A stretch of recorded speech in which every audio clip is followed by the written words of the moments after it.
Taxi కావాలన్నారా? ఆ? వచ్చింది. నేనే పిలిపించాను రా. టాక్సీ ఎందుకు? నేను క్యాంపస్ ఇంటర్వ్యూకి వెళ్తున్నాను. నువ్వు నాతో వస్తున్నావా? కాదు, నేను ఇంటర్వ్యూకి వెళ్తున్నాను, నువ్వు ఇంటికి వెళ్తున్నావు. నేనెందుకు ఇంటికి వెళ్ళాలి? ఆ రోజు మనం పాండికి ప్రామిస్ చేశాంగా, మర్చిపోయావా? నీ టైం నాకివ్వు.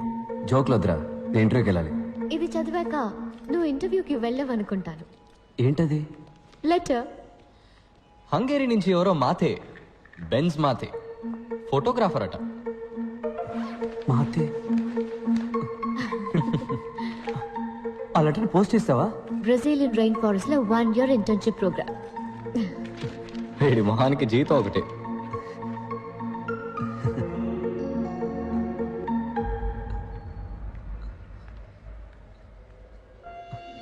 మా నాన్న ఒప్పుకోరు. వెళ్ళరా, ధైర్యంగా వెళ్ళి మీ నాన్నతో మాట్లాడు.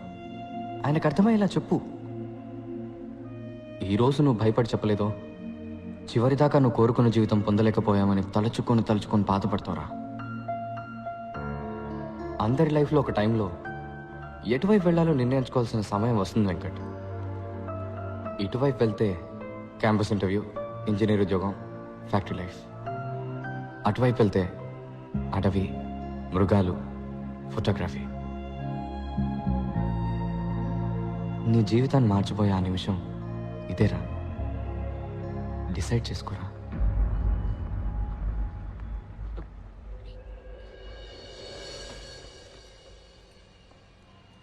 ఈ గిఫ్ట్ వాడికి నచ్చుతుందంటావా? ఏమండి, వాడి చదువుకి చాలా అప్పులు చేశారు. ఇప్పుడు ఇంత ఖర్చు పెట్టి ఈ కంప్యూటర్ అవసరం అంటారా? ఏం నువ్వు మాట్లాడుతున్నది? మన అబ్బాయికి మొట్టమొదటిసారి ఉద్యోగం రాబోతోంది. మనం కన్న కళ్ళన్నీ నెరవేరబోతున్నాయి. వీటన్నిటికన్నా డబ్బు ఎక్కువ చెప్పు. వెంకట్,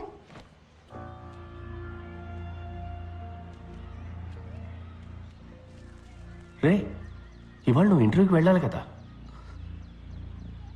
నేను వెళ్ళలేదు. ఏ? నాకు ఇంజనీర్ అవ్వడం ఇష్టం లేదు.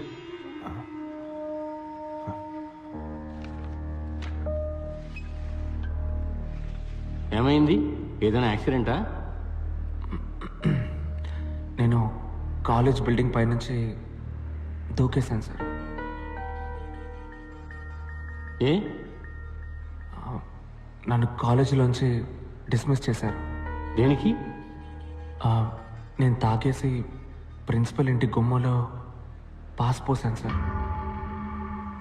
ఆ పిచ్చి వెతవ పాణి నోటుకొచ్చింది చెప్పి నిన్ను బ్రెయిన్ వాష్ చేశాడరా. నాకు ఇంజనీరింగ్ బుర్రకు ఎక్కటం లేదు నాన్న. పొరపాటునైనా కూడా పనికిరాని ఇంజనీర్ని అవుతాను. పాణిది సింపుల్ బిలీఫ్.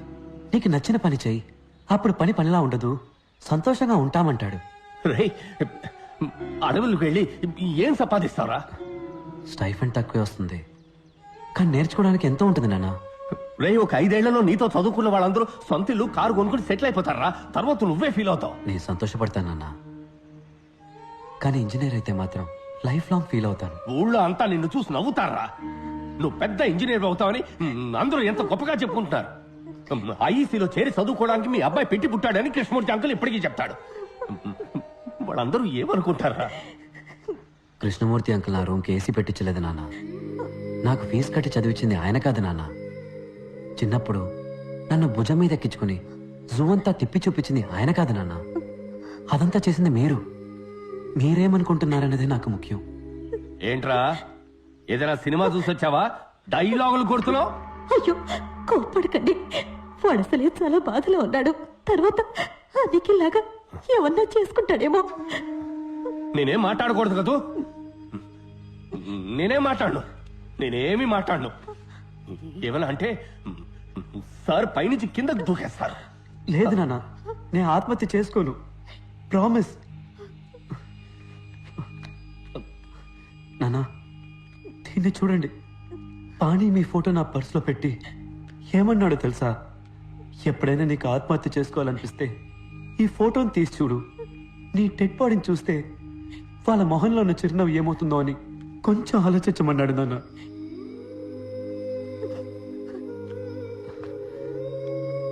నాన్న, నేను మీతో మనసు విప్పి మాట్లాడడానికి వచ్చాను. ఆత్మహత్య చేసుకుంటా అని భయపెట్టడానికి కాదు. నానా, నేను ఫోటోగ్రాఫర్ని అయితే ఏమవుతుంది నానా? జీతం తక్కువ వస్తుంది, చిన్న ఇల్లు, చిన్న కారు, కానీ నేను చాలా సంతోషంగా ఉంటాను.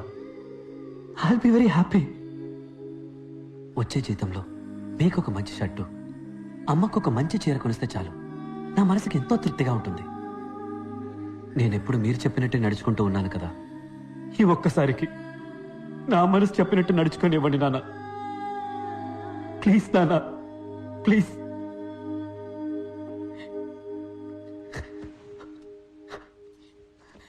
నాన్న, ప్లీజ్ నాన్న. నేను ఇది తిరిగి ఇచ్చేస్తాను. వెంకట్, ఒక ప్రొఫెషనల్ కెమెరా ఎంత రేట్ ఉంటుందిరా? ఇది ఇచ్చేసి ఎక్స్చేంజ్లో అది తీసేసుకుందాం. కాస్త ఎక్కువైనా పర్వాలేదురా.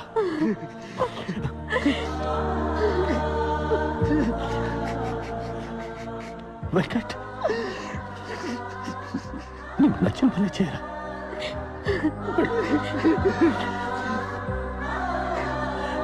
నువ్వు బాగుందా? అన్ని సెమిస్టర్స్లోనూ నీకు మార్కులు తక్కువగా వచ్చాయి. ఏ?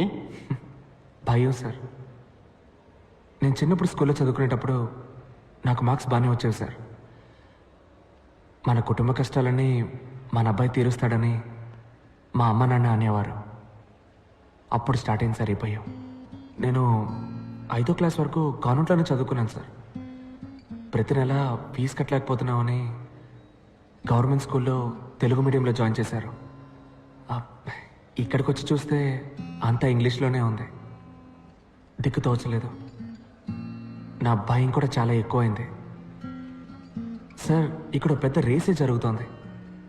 ఫస్ట్ రాలేదంటే ఇక్కడ ఎవరికి మర్యాద ఉండదు. నా భయం శాశ్వతమైంది. భయం చదువుకు పెద్ద ఆటంకం సార్. దేవుళ్ళందరికీ పూజలు చేశాను, అన్ని గుళ్ళ తాళ్ళు కట్టుకున్నాను. దేవుణ్ణి అదివ్వు ఇదివ్వు అని బతిమాలి బిచ్చం ఎత్తుకున్నాను. మొక్కులు కేటాయించిన టైంలో చదువుకోనుంటే మంచి మార్క్స్ వచ్చుండేవి. 16 ఎముకలు విరిగాయి, 2 months రెస్ట్. బాగా ఆలోచించాను. అప్పుడు అర్థమైంది సార్ నాకు, ఈరోజు దేవుడి దగ్గర ఎలాగైనా నాకు ఈ జాబ్ ఇప్పించమని నేను అడగలేదు. నాకు ఈ లైఫ్ ఇచ్చినందుకు థ్యాంక్స్ అని చెప్పొచ్చాను. సార్, మీరు నన్ను రిజెక్ట్ చేసినా కూడా నేనేం బాధపడను సార్. ఎక్కడో నా తెలివికి శక్తికి తగ్గ ఉద్యోగం చేసి ఎలాగైనా నేను పైకి వస్తానని నాకు నమ్మకం వచ్చింది సార్.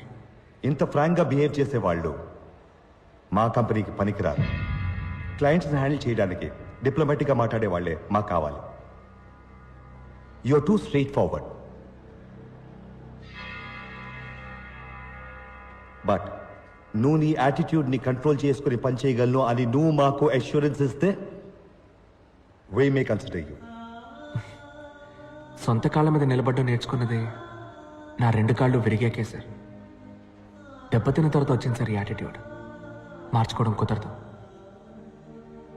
మీ ఉద్యోగాన్ని మీరు ఉంచుకోండి, నా యాటిట్యూడ్ని నేను ఉంచుకుంటా. సారీ సార్, తప్పుగా అనుకోకండి. ఆగు. 25 సంవత్సరాలుగా నేను ఎంతో మందిని ఇంటర్వ్యూ చేశాను. అందరూ జాబ్ పొందడం కోసం మేము ఏమి చెప్పినా సరే సరే అంతలా ఆడిచ్చిన వాళ్లే. నువ్వు ఎక్కడి నుంచి వచ్చేవయ్యా? సార్, సాలరీ ప్యాకేజ్ డిస్కస్ చేద్దామా?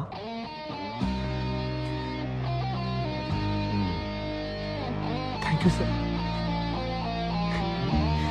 Thank you sir.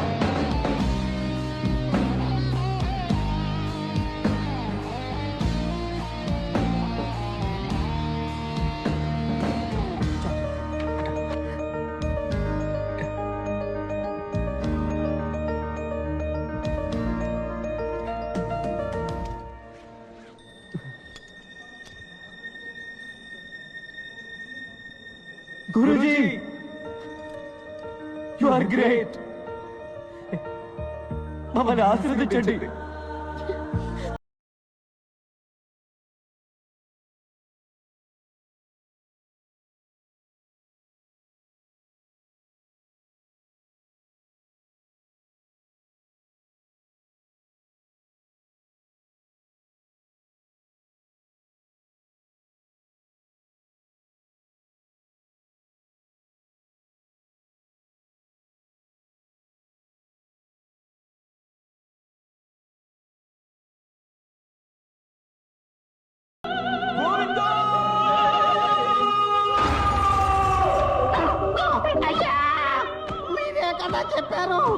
వాడికి ఉద్యోగం వస్తే మీ మీద తీసేయమని అయ్యా